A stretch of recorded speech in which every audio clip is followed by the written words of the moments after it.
Welcome back. In today's episode, we're going to talk about something I haven't really discussed on the channel before, and that's remakes. Specifically, we're going to be talking about the 2021 film Nightmare Alley.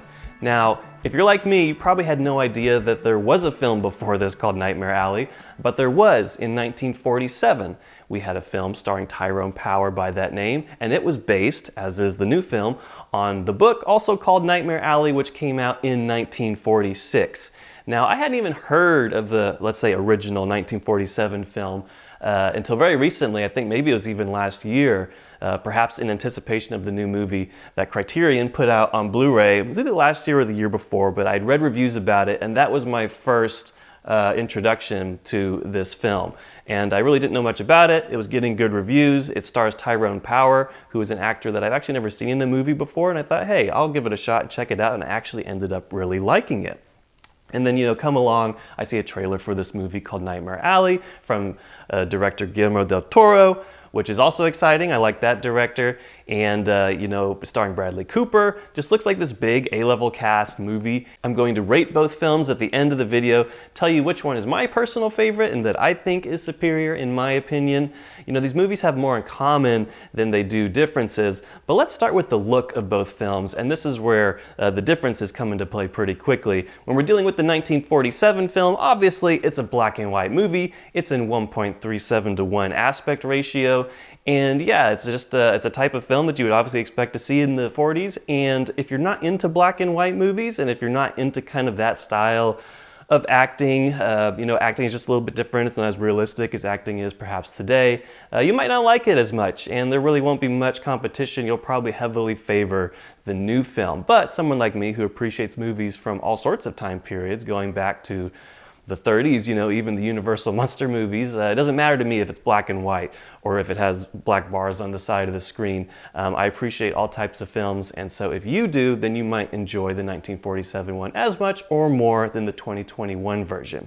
So that's the biggest visual difference. One is black and white, one's in widescreen and in color. I imagine that Nightmare Alley 2021 was shot digitally. I don't know that for sure. Del Toro might be a film guy, but when you look at it, to me, it has that kind of digital look that a lot of movies have increasingly, these days. It doesn't mean it looks bad, but it just doesn't look like film. So it's just a very different feel between the two. The new one has that kind of Del Toro look, and I say kind of because honestly, if I didn't know this was his film, I might not have figured it out just by watching it. Like, I saw the trailer, I saw it was from Guillermo Del Toro, and it has his visual style, but I would call it Del Toro light. I mean, it has like the colors that he likes, the kind of drab greens and grays, and these kind of wide shots that have a broad field of view.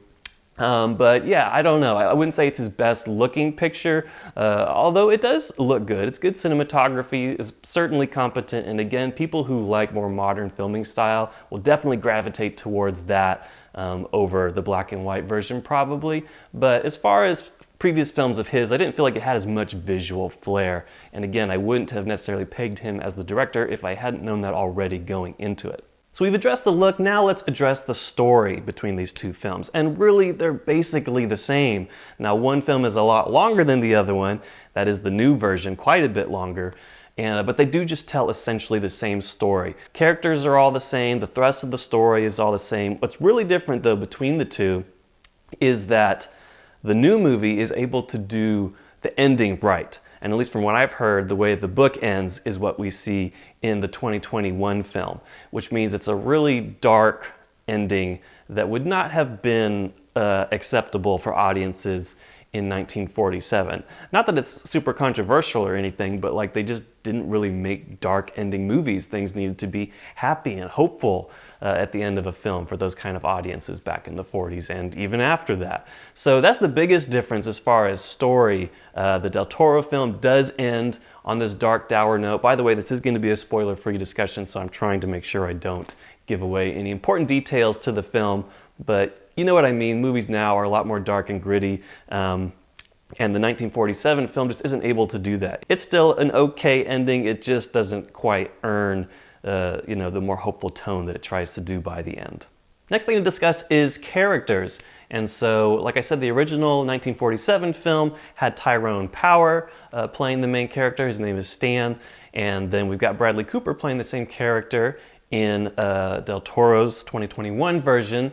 And I wouldn't really compare their performances. They both do their own thing. Again, the acting styles are very different. The vibes of the films are very different just because they've been created so many decades apart.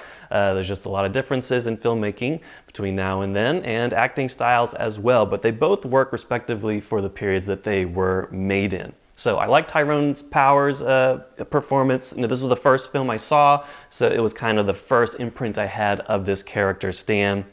That we really, we like him more in the 1947 version, I feel like.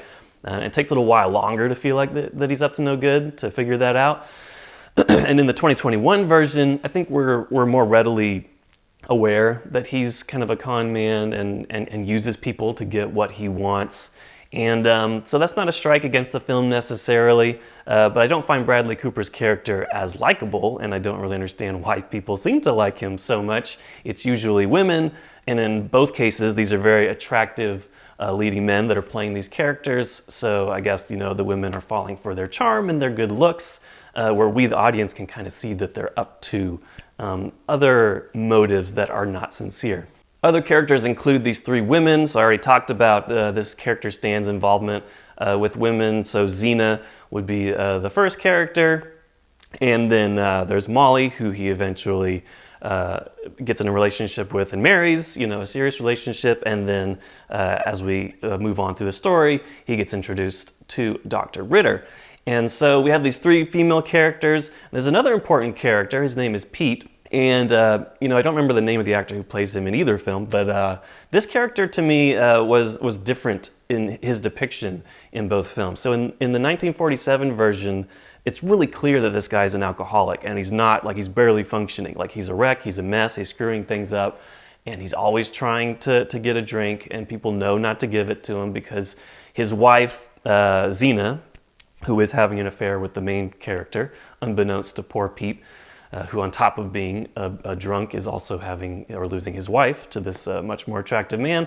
And it's just interesting that the new version, the 2021 film, I don't feel like made that very clear. Like, we do see that obviously he does drink. He's drunk early on for a performance that Xena's doing, and he's supposed to be feeding her information to help her with her act, and he just passes out because he's had too much to drink. But then he's also seems sober most of the time after that, and doesn't really have any issues. He seems like he can handle things well. Whereas in the 47 film, he's much more of a mess. And so I feel like the 1947 film conveyed that better. And there are other instances of this in the 2021 film where I just feel like characters weren't as fleshed out despite having more runtime to do that. So I have to give a leg to the 47 film, not just for this Pete character, who I feel like is fleshed out a lot more, but to other characters as well, the female characters primarily. And while we're talking about clarity, there's a couple other moments that I feel like are also handled better in the 47 film. I'm calling them moments. Again, I'm trying to be spoiler-free. We can call them twists or reveals. And now, before I rank these films individually, I'm just going to quickly go over some stray observations just while I watched primarily the new movie. And again, we're comparing the two, but strangely, dealing with the content involved in the film, I felt Del Toro's movie was oddly sexless. So our main character, Stan, is involved with three different women throughout the film. They're obviously sexual relationships, but with the exception of one time, we don't see these intimate moments really in a way that you would expect a modern film to show it. The only nudity we see is of Bradley Cooper, so if you're wanting to see that, there's a moment of that there for you. And that kind of set the tone early on. Like, I was like, okay, well, now we know what we're going to see here, because in the 1947 version, obviously, they couldn't show those kind of things. The sexual content had to be implied, and so that's understandable for that film. But yeah, this one starts out with like a somewhat graphic sexual situation, but then as he moves on to the other women, there are never any more sex scenes, and it just had me wonder if Del Toro is kind of shy about that topic, or if maybe he's only interested showing sex between a woman and a fish man. I really don't know. It just came across as strange to me because it's very much a part of this main character. He uses women. He seduces women and manipulates them to do what he wants and get what he wants. And so we know that there are these sexual relationships happening. The movie just never really dwells upon it. Not that I need it to be glamorized, but like, I don't know, it's just strange that it's almost as conservative an approach to these sexual relationships as the 1947 version, with the exception of the Bradley Cooper naked scene, but that's it. And one more observation I made was that the tarot cards come into the film a bit, but a lot more in the 1947 version. They're really important in actually kind of predicting and foreshadowing the fate of some of the characters. And even in this Criterion version, you get a set of tarot cards that come with it because they are really important to the movie, the 1947 film, and I assume in the book. So again, I'm curious to see how much the book incorporates them. But yeah, these cards, specifically this Hanged Man card, comes up and is not a card you want to see come up in your tarot reading. And yeah, it gets introduced 2 or 3 times in the 47 film, and in the 2021, it doesn't really have the same kind of level of impact that it does in the 47 film. And I think I liked it more when you had those kind of like foreshadowing the impending doom for the characters that it's about. And then in the new movie, they're there, but like they don't really seem to have significance. The character of Pete is a person that these cards have impact on, or are saying, you know, will have an impact on him, his fate. And I don't think that even ever happened in the new movie. I don't think he got a reading, but Stan gets a reading eventually, and it doesn't seem to really have a level of importance. So strange that they neglected kind of that aspect in the new movie that I appreciated and liked in the 1947 film. So those are my thoughts on the 2 films. At this point, you can probably guess which one's going to come out on top, but if I was to rate these films, I would give the 1947 Nightmare Alley a 4 out of 5, and I would give the 2021 version a 3 out of 5. It was a good movie. I enjoyed it. I'm not sure if I would have sought it out to watch had I not just recently watched the original. I think I was more curious to see how similar they were, and they are extremely similar in a lot of ways. And yeah, it'll be up to you to decide which one you prefer. So if you want to watch these films, you can see the new film now on HBO Max. It's also in theaters, I think, doing a limited black and white screening where you can see the new film in black and white. That would probably be the only reason I'd want to see this movie again.